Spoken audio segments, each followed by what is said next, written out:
Welcome your host, Caddy Frink, as she leads discussions about substance use disorder and the journey to recovery. You're listening to Redefining Recovery, a recovery revolution.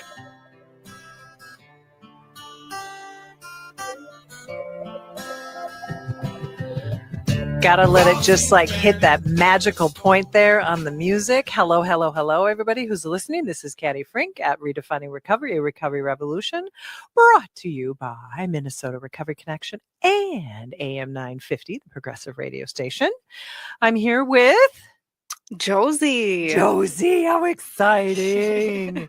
She will be my guest. But let me first say thank you for listening. I hope you are having a lovely day. It will be a beautiful day Saturday. So I want to say a special thanks to our generous funders. Some have sunsetted on their donations to us and funding sources, but we want to always be grateful for the Patrick and Amy Butler Foundation, Otto Brummer Trust, the Sauer Foundation, the Hardenberg Foundation, alongside we've gotten some really good people that are coming around with continuous support for Minnesota Recovery Connection. One of them is Blue Cross Blue Shield.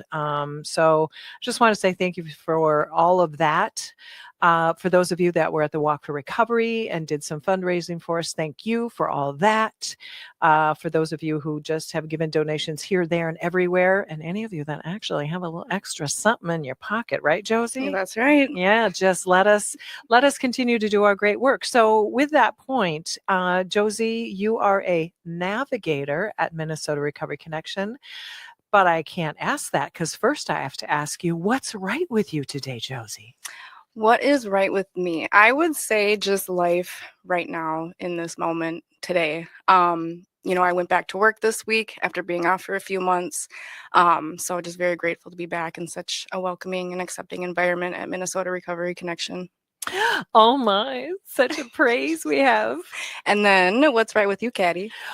Well, I get to go to a gala tonight. Ooh. Kind of excited. It's the Steve Remler Hope Network fundraising gala that they have every year, and we're going this year. So that's going to be kind of fun. Get to do a little dress up, do a little fancy schmancy stuff.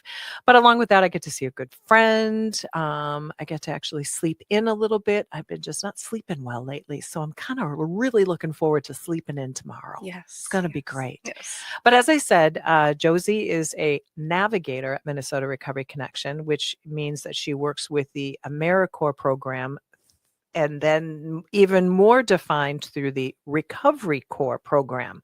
Why don't you explain to folks, you're on your second term, why don't you explain to people what that's been doing for you and how it's been giving you like some more skills and confidence and all that? Yeah, so Recovery Corps to me is a professional development program. I have been out of the workforce for quite some years. And, being in recovery, I was ready to get back working, didn't really know where to start, just multitude of factors.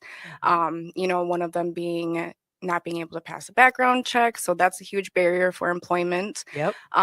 And Recovery Corps gave me the opportunity, regardless of my past, and invited me to start working through them.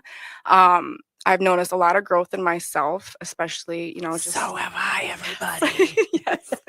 Yeah. So I originally started at Minnesota Recovery Connection as an intern. Yeah. So, that was about 2 years ago. And then I know, time Crazy flies. town. I know. I gave her like cross-eyed. None of you could see that, but I just like crossed my eyes out. I'm like, it feels like much longer than 2 years in the best of ways, not in a bad way. Yeah. And it's like, you started as an intern. When the heck was the intern? Because then. So yeah, it's kind of crazy how time just kind of fills in when we're all working in this harmonious environment. Yes. Where you see the growth. So yeah, more about you, please. Yeah. So I'm a mother in recovery. So being a part of the Recovery Corps program, one of the things is being in recovery yourself. Right. Because you are working with individuals who have substance use disorder. So just having that lived experience, with my past, just being able to connect with them on a different level, more say than, a lot of people can, especially if you don't have that lived experience. It can be hard to really connect with someone when you're trying to get help. Well, I think that's what we call what we do at Minnesota Recovery Connection, which is that peer-to-peer lived experience we can Right. share. It's never the same, No, but there's yeah. always, there's like these little, like a little spider web. It's like, oh, I know what you're talking about because Yeah. I've had a similar experience. And I Right. think that's what you're talking about, right? Yeah, and just overall, the darkness and pain that can come with substance use disorder. And I think that's really how I connect with people, regardless. Obviously we all have different stories, but we all know what it's like to feel that darkness. Yeah. And so just having that commonality, can go a long way in someone's life. Yeah.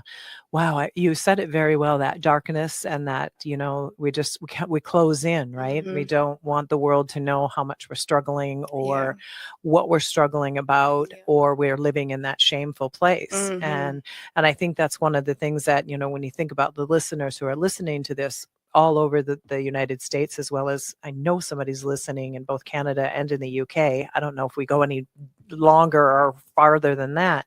But the idea is that people who struggle with substance use disorder, we carry a lot of shame, we carry a lot of pain, and we pretty much, some people do it to us, Mhm. but we do a lot of it to ourselves. Oh yeah. And that's where we can say, you know what, it's okay. You don't have to beat yourself up anymore because chances are you've been doing an excellent job of that. Oh yeah. Yep. Yep. So you are on your second term. Yes. So why don't you just give some the folks that are listening an idea, because Recovery Corps is one of the programs of AmeriCorps. There's Math Corps, there's Reading Corps, there's Habitat for Humanity. There's a lot of different service years that can be done.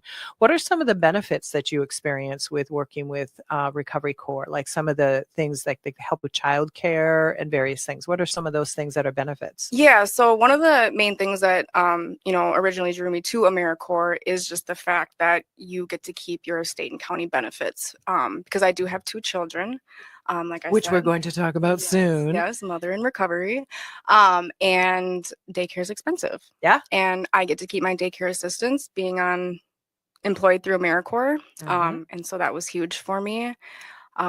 As well as, just gaining experience in the field, because I am also a student. She's just a superstar, y'all. I am in school to become a drug and alcohol counselor. An LADC, as they call it? Yes, Okay. LADC. So it just gives me a chance to gain experience, because you need experience to work in, the LADC field. So this is all just building me up for my next chapter. Yeah.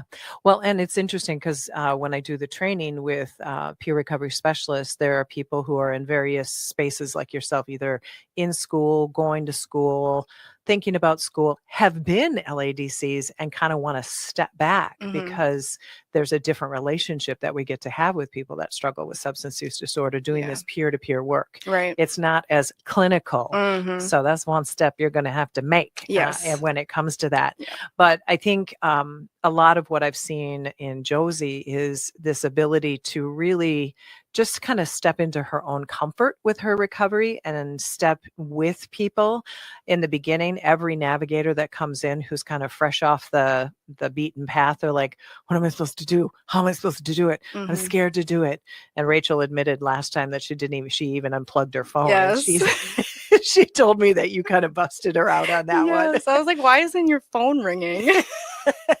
And, if you think about it, if somebody hasn't worked, that first of all, they've gotten through using substances and they're on the other side. Yeah. Okay. You're already just trying to get your head wrapped around, because it takes a while, doesn't it? Oh, yes. 4.5 years in, and I'm still trying to get my head wrapped around things. Nice. Yeah. Okay. I appreciate that. We're going to talk about that.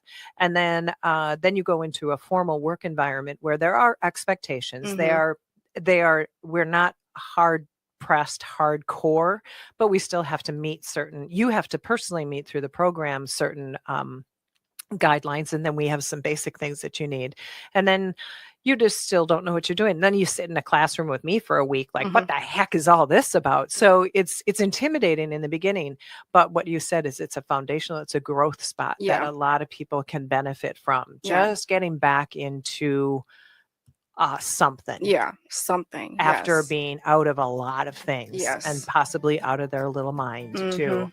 So we're going to take our first break. I want to thank you, Josie, for being here. We're going to come back and she's going to talk about what it's like to be a mother now of 2 in recovery and what that has looked like for her. I'll probably pepper her with some questions, as you all know. Please do. Yes. So thank you for listening to Redefining Recovery, a Recovery Revolution here on AM 950, the progressive radio station, brought to you by Minnesota Recovery Connection. See you back here.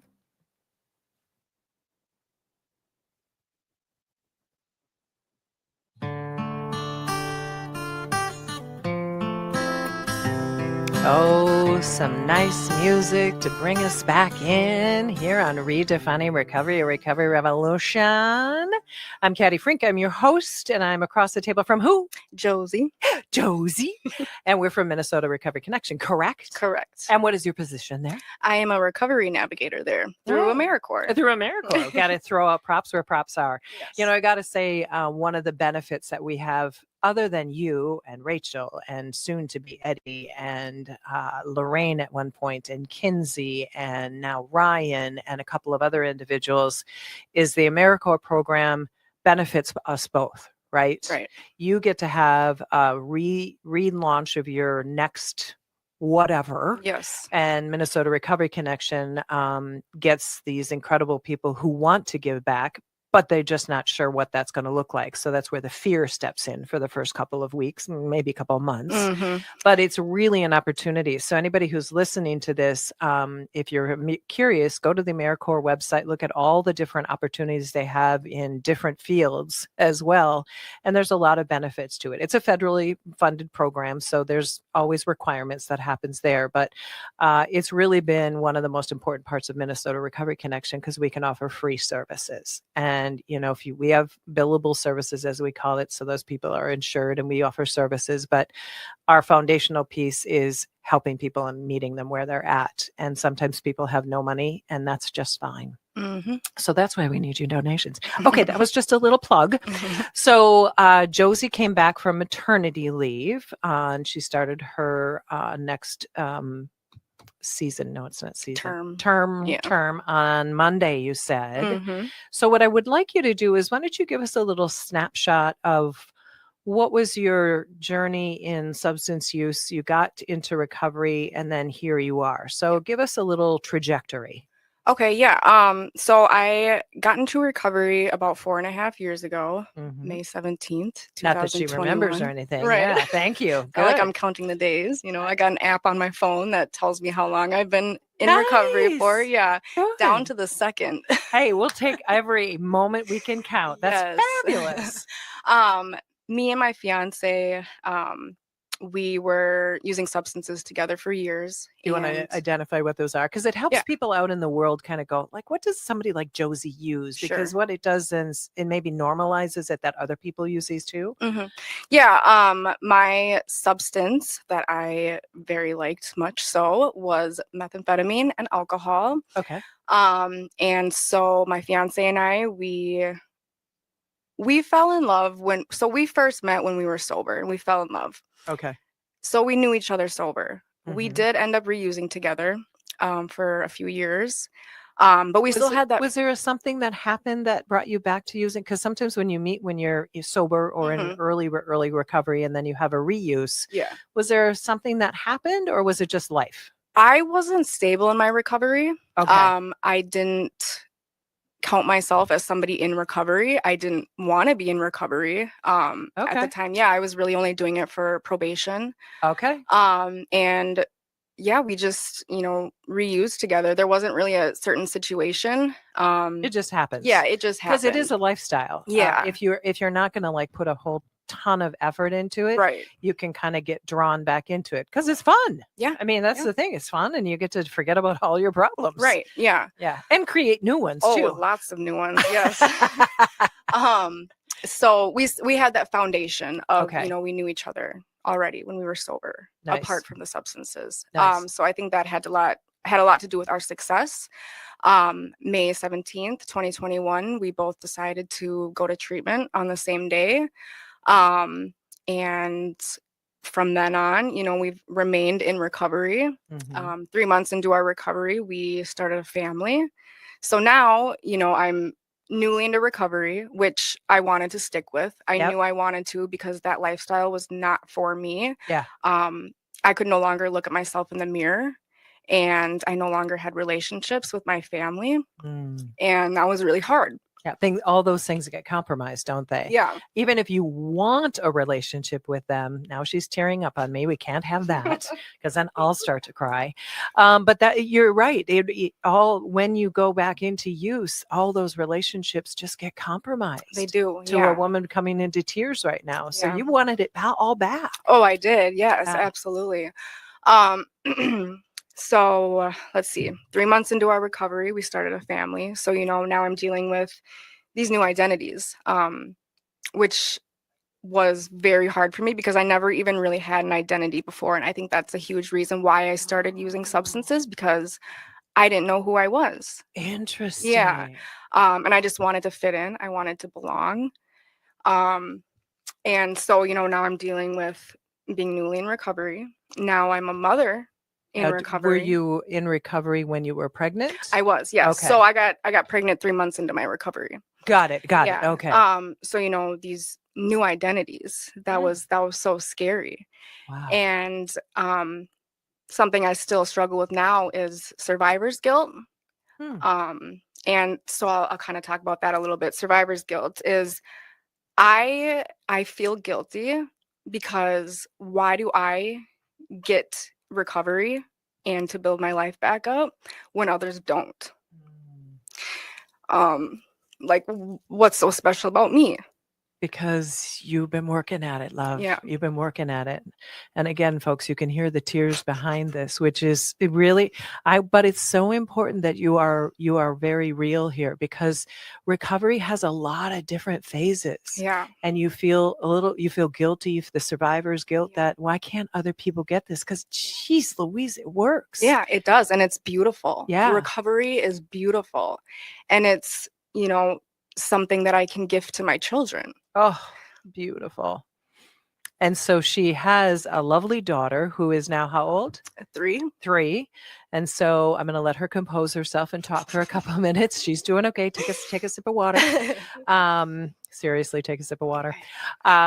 It's what I really want to honor, Josie, is that these are real, raw emotions. And when people are listening to this, when they hear somebody who has such deep, profound feelings around being in recovery, survivor's guilt as well as pure bliss and joy, right? Yeah. I mean, I both ends of the spectrum. Yeah. And imagine somebody who's in their new recovery or is contemplating it, and they're looking at both those sides of that.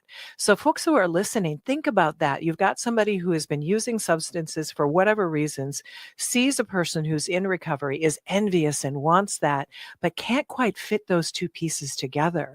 And then you get a young woman on the radio with Caddy who's like in tears because those two collided again, didn't they, just now? Yeah. How beautiful is that? Yeah. Because that's you finding you again. Right. You get to fit those two pieces together.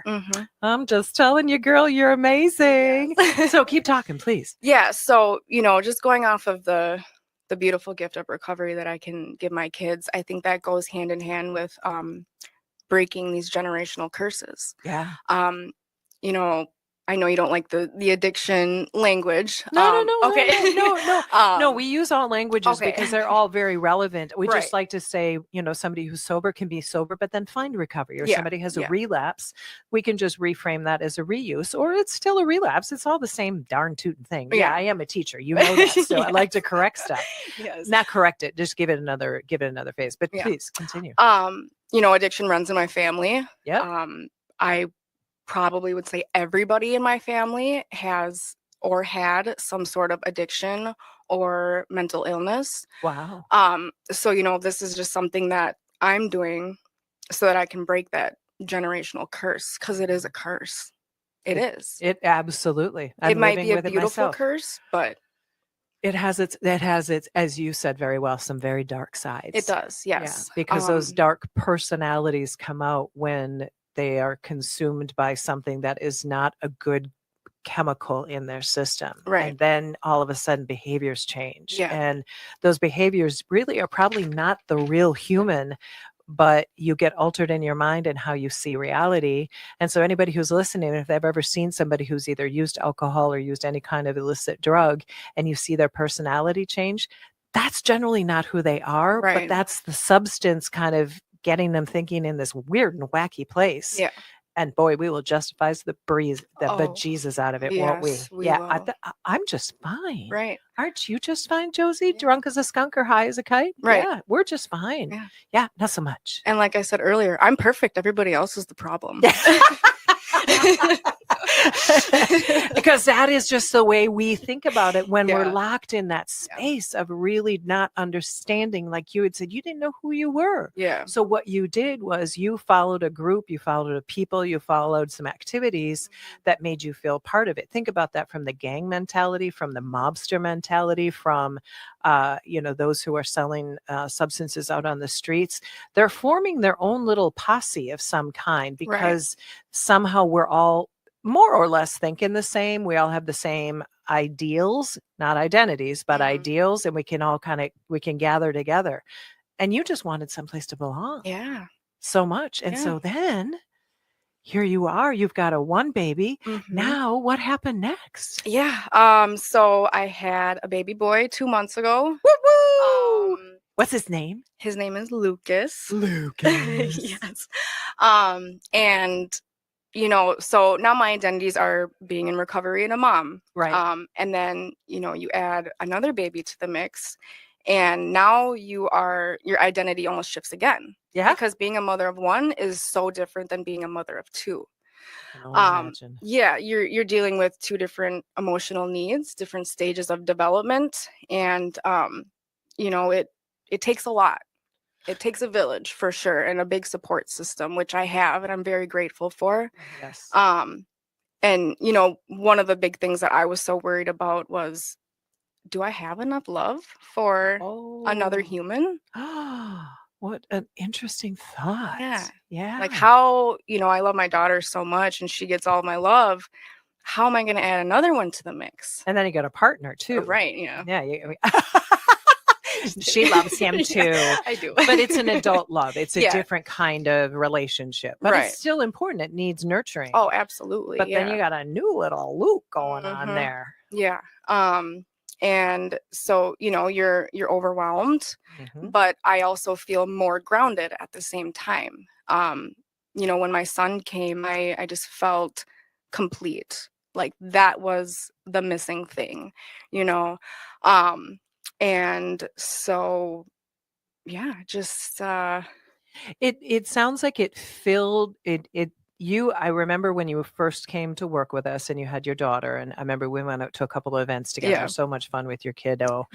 And when you got pregnant, it wasn't like, oh geez, it was like, oh wow, Yeah. this is really exciting, because I Yeah. think what I picked up is that this is what you have wanted to do. yeah. Sometimes it's a surprise to people, which is Right. just fine.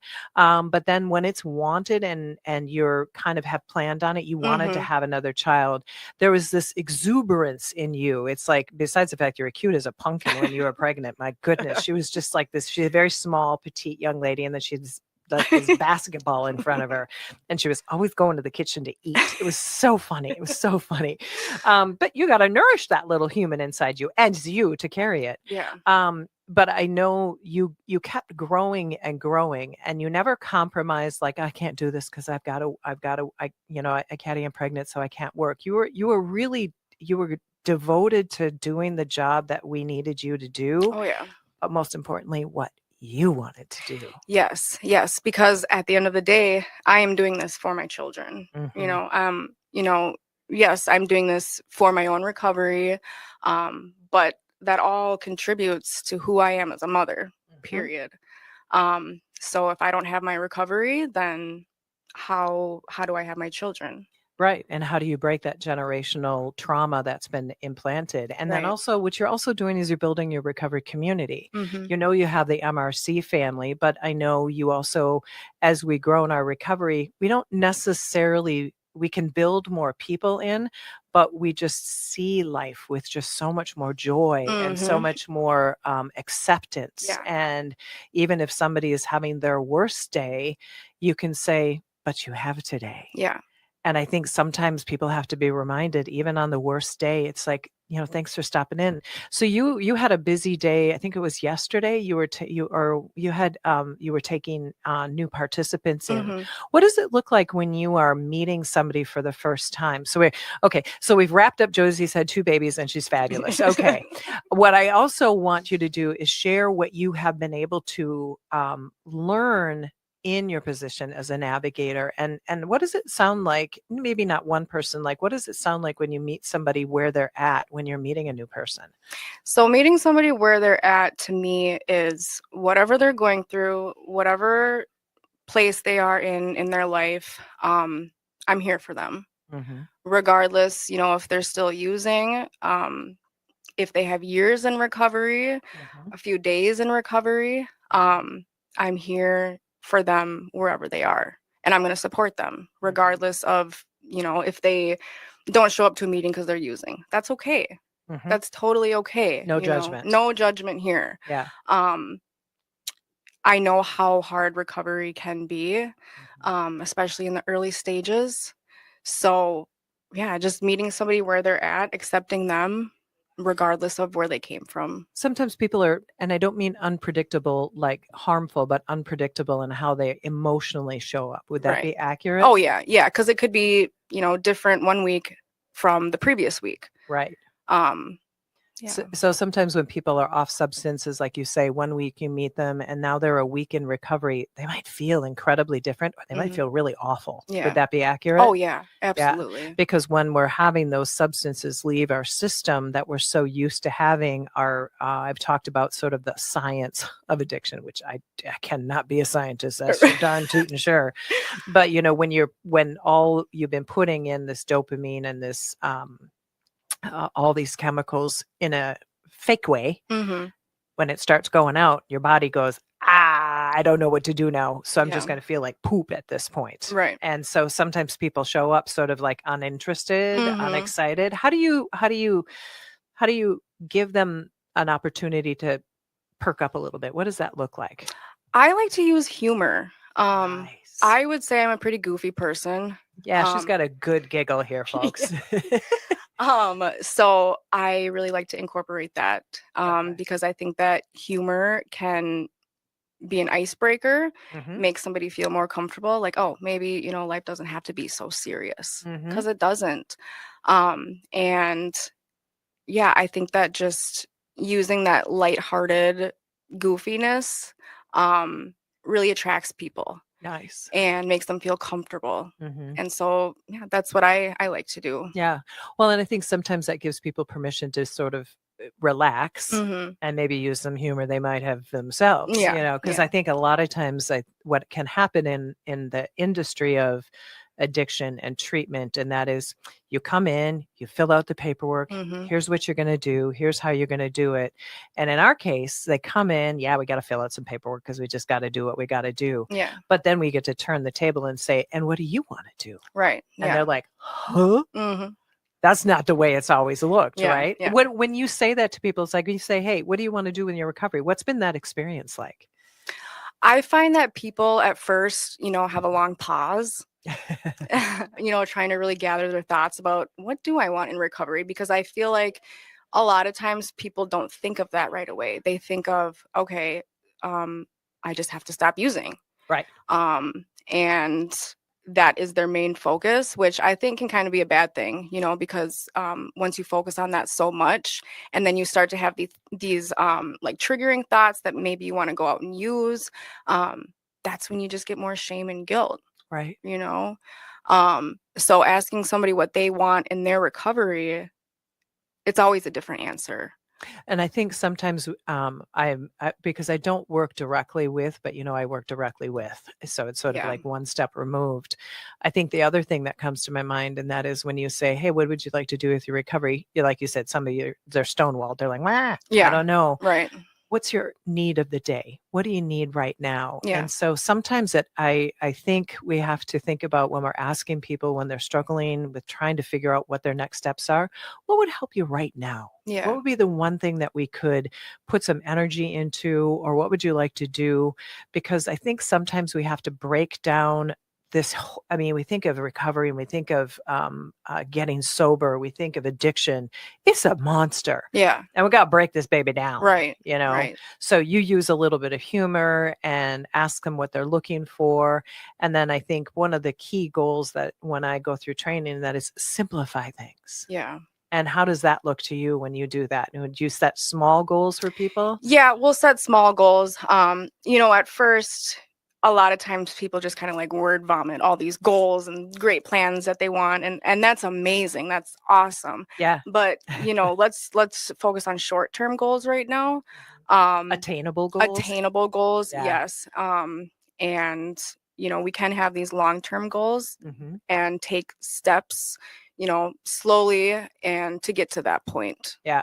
I know many people come in and they're like looking for housing. It's like, okay, Yeah. I want a house and I'd like a backyard and maybe a Right. pool and like a 2-car garage. And we're like, and when was the last time you lived in a house Mhm. that had a pool and 2-car garage? Right. We have to sort of set the bar at a realistic level. Right. And so that goes for people who are also struggling with substances and I'm always going to dial it back to the people who are out there, not us, because we know what we're talking about to a certain degree. Yeah.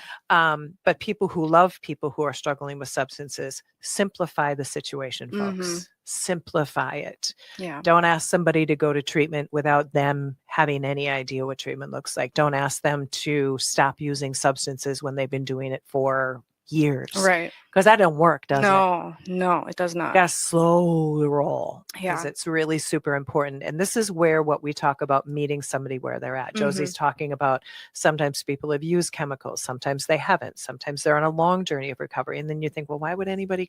So somebody who's been on a journey of recovery, why have they called you? What was that? What does that look like?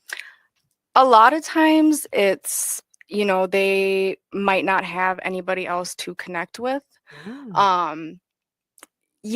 People go to therapy and go to treatment, meet with a alcohol and drug counselor. But a lot of times, and I think this is where like the informal part of peer-to-peer comes in. Yep. Working with a counselor, like that can be pretty intimidating. Just that authority that they have, Yep. The education behind their name, that's intimidating. Mhm. And so a lot of times, people, they truly just want somebody to connect with. Nice. Yeah. And I find that just having a simple conversation doesn't even necessarily have to be about recovery. I was talking to somebody yesterday and we were just talking about all sorts of things, like Grand Marais and this and that. And like, Fall. And he told me, he's like, wow, like this conversation has just helped me so much. Oh, And it's like, we didn't even really tackle anything, but just talking. right. is Having a huge. connection. Yeah. Because I think, and one of the things you said earlier on, and that is we lose ourselves, we lose our community, Mhm. possibly lose our family. Yep. So having somebody who'll just have a conversation with you and just listen to you. Yeah. When you talked about either having a therapist or treatment or an LADC, they're more clinical. So there are Mhm. expectations that have to be met. And somebody who's on their journey in recovery sometimes doesn't want to have any expectations. They just want to show up. And I think that's exactly what you beautifully articulated. You didn't really talk about recovery. You're talking about Grand Marais, Right. maybe this, maybe that. Yeah. I mean, how much more inviting in that is. And then say, hey, you know what? This has been a really good conversation. Okay, one of the darn things I got to do is we got to just come up with one goal, Right. right? Yeah. Because there's an element of true professionalism in the position. Mhm. So I don't want to just say we're just sitting around gabbing. Right. Right. And I'm not suggesting you're doing that, but so there's a what you said, which I thought was just great, is that we get to be human. We get to just have a conversation and we get to start it off casually. We get to do it so we gain respect, somebody we build rapport. Mhm. And so this is for people who are also looking to like reconnect with people that maybe have been in recovery and they feel like, well, you drank together or you used together. You're so different. No, you're not. You still Mhm. got common stories. Yeah. They might look different now, but go out and have coffee rather than a cocktail. Yeah. And the idea is that the most important thing to do is to connect with people. Mm-hmm. And then as a profession, we need to do some sort of legitimate goal work, but that only helps the person because then they can see what they can achieve. Yeah. And that's how we sort of piece this whole thing together. Wow, Josie, you're amazing. So we're going to take our second break. And she's just got this big smile, y'all. I don't know if you can see it on camera, but she's just so darn cute. So we're going to come back and just sort of conclude this conversation. But who is this? Josie. Josie. And what are you at Minnesota Recovery Connection? I'm a recovery navigator. Sweet. So we're going to come back to Redefining Recovery, Recovery Revolution here on AM 950, brought to you by Minnesota Recovery Connection. Go get something to drink and come back. And, well, you know what I mean by something to drink, something non-alcoholic, preferably. But please go take a break and come back and we'll finish up the show. Thank you for listening. This year of being alone.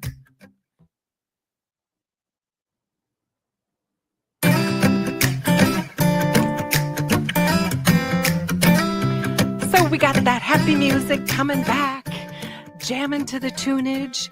Hi, y'all. I'm sort of in a weird mood. Josie and I just had a little fun conversation. So my name is Caddy Frink. I am your host to Redefining Recovery, Recovery Revolution here on AM 950, the progressive radio station. Josie, say your name to everybody. I'm Josie. There she is. So Josie, if you've been listening, has been talking about her experience as a woman in recovery, as a mother in recovery, working as a recovery navigator at Minnesota Recovery Connection, kind of the joining of who she wanted to be and is now. Now we're going to take a journey on where does she want to go? So you mentioned that you're going to school for LADC, right? Where are you going? Metro State. Metro State. Yep. They've got a good program, don't they? They do, and they have an amazing student parent program as well. Sweet. Say Yes. a couple words about that. Oh my gosh. So, if you ever have any needed accommodations because something happened with your children, all you got to do is shoot an email to your professor and they're going to accommodate that specifically just because you have children. Yeah. And they give monthly care packages for parents. Wow, that's never a bad thing. What's in a care package? Oh man, snacks, diapers, wipes, bottles, baby bottles. Since we had to clarify the drinking thing there. Yeah, pacifiers, clothing. Yeah. Really? Yeah. Wow. Do they do it age appropriate? Like if you've got Yep. kiddos that are this or that? Yeah, Okay. they do. How nice is that? I know. It's amazing. Wow. Yep. Oh boy, kudos. I mean, Metro State has always done an amazing job with the recovery community. We've had a Yep. relationship with them for a while. We've done I wouldn't say several, we've done a few events with them Yeah. over the course of the years. How wonderful is that? Because then you don't feel like you're being beholden to oh my God, if I miss class, this is going to be a problem, right? Right. Because stuff happens all the time with kids, Does it? Yeah. So yeah, it's just reassuring, Yeah. that they're going to work with you. How Yeah. nice. Yeah. How nice. So you're going to probably do another year of Recovery Core because it gives you the experience. So why do you want to do that? And where do you think you want to go? I know this is sort of like dreamland. So let's Yeah. go into dreamland here. Yeah. Well, I've reflected a lot on this, just thinking about who I want to be and where I want to go. I am going to do, so you can only do 4 terms with AmeriCorps. I Okay. am going to do all 4 terms just to gain that experience for when I do graduate, which will be a couple more years. But I'll be able to, say, yeah, I have 4 years experience in the field, and that's going to be huge for me. It's going to bring be me a shoe in the places. door. Yeah, exactly. So I'm going to become an alcohol and drug counselor. Do you want to I- work with a particular population? Have you thought about that? Or is that still open for I kind of want to do assessments. So that's say what that is? Because yes. some people won't know what that is. Okay, so being a chemical dependency assessor is when somebody, say they get in trouble with the law and they're required by the courts to get a chemical health assessment done to see what their level of need is treatment-wise. I would be the person determining their level of need based on what they told me. Yeah. Evaluating kind of, I imagine there's several different areas of criteria, Yeah. right? Yep.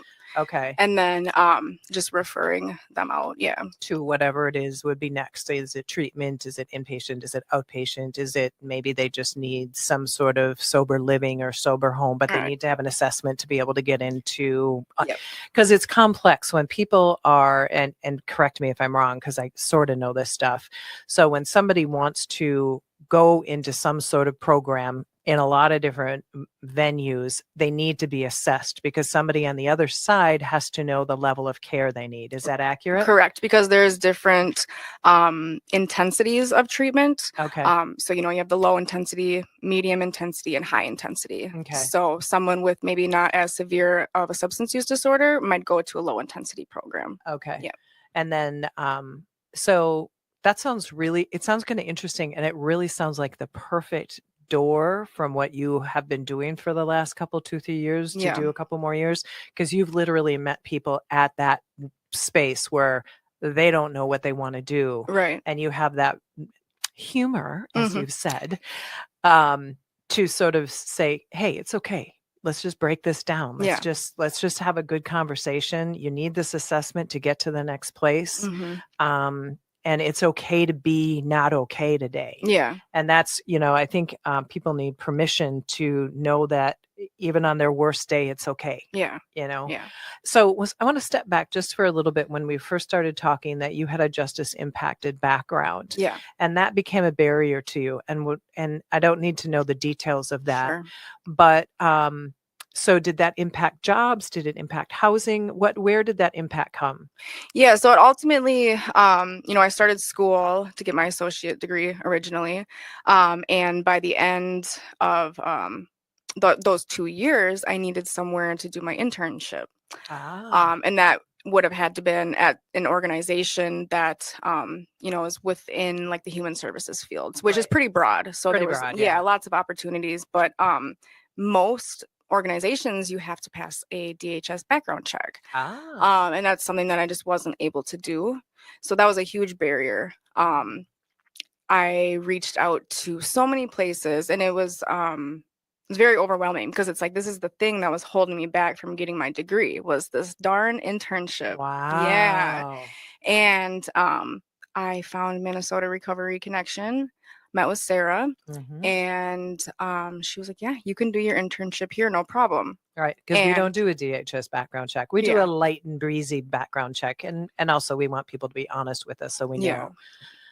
Yeah, so Minnesota Recovery Connection gave me this chance, and that's why I have so much loyalty to Minnesota Recovery Connection because We gave you a chance. yeah, period. And the reason why I kind of wanted to step into that is that the justice impact and the substance use and addiction and trauma and family dysfunction, they're all in this big soup together. And what Josie encountered wanting to do all the right things, going to school, being a good person, thinking about having a family on her road to recovery, had this barrier. Mm-hmm. And it takes diligence. And also, I'll bet you every now and then you were struggling and like, maybe I should just throw this out into the trash and screw it, basically. Oh yeah. Just give up because Mhm. nobody wants me.